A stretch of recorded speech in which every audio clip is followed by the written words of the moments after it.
అమ్మా నేను జాబ్ చేస్తున్నానమ్మా, వాడు ఎగ్జామ్ ప్రిపేర్ అవుతున్నాడు. తేడా లేదా చెప్పు?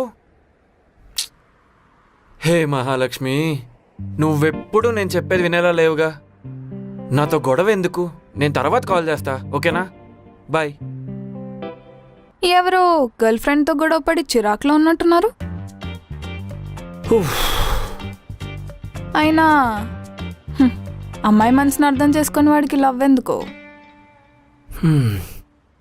నువ్వు నా గురించే అంటున్నావా? ఏ డౌటా? ఫర్ యువర్ ఇన్ఫర్మేషన్, నేను మాట్లాడుతుంది గర్ల్ ఫ్రెండ్తో కాదు, మా అమ్మతో. ఎప్పుడు చూడు పక్కన వాళ్ళ గురించి తప్పుగా మాట్లాడటమే. ఇంకేం ఆలోచించవా? అవునా? సారీ. అయినా నిన్నొకరు లవ్ చేస్తారనుకోవడం నాదే తప్పు. ఏ నాకెవరు పడరనుకుంటున్నావా? నిజమే కదా. హలో, నాకెవరి మీద ఇంట్రెస్ట్ లేక పక్కన వాళ్ళ మీద కాన్సన్ట్రేట్ చేయకుండా ఇలా సింగిల్గా ఉండిపోయా, అంతేకాని చేతకాక కాదు. చేతగాని వాళ్ళు చెప్పే మాటలేవి. అయినా నీతో నాకెందుకు? నీ పొట్టి.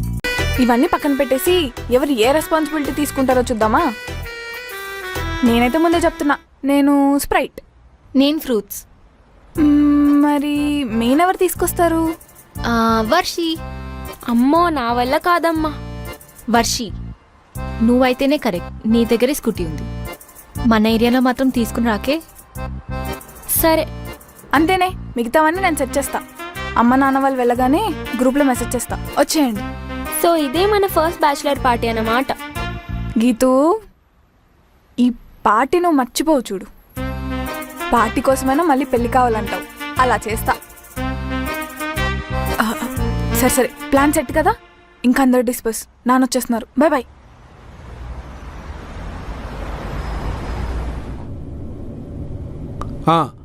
అన్ని జాగ్రత్తగా సర్దావా? సర్దేశానండి. ఏం మర్చిపోలేదు కదా? అన్నీ రెడీ. ఎక్కడికి నాన్న? అదే అమ్మా, రావంకులు ఉన్నాడు కదా, శ్రీశైలం వెళ్దామన్నాడుగా, నీకు తెలుసు కదా? అవును, అది సాయంత్రం కదా. అదే అనుకో, ఈ ట్రాఫిక్ జామ్లు ఈ గొడవ ఎందుకు, తొందరగా బయలుదేరమంటే బయలుదేరుతున్నాం.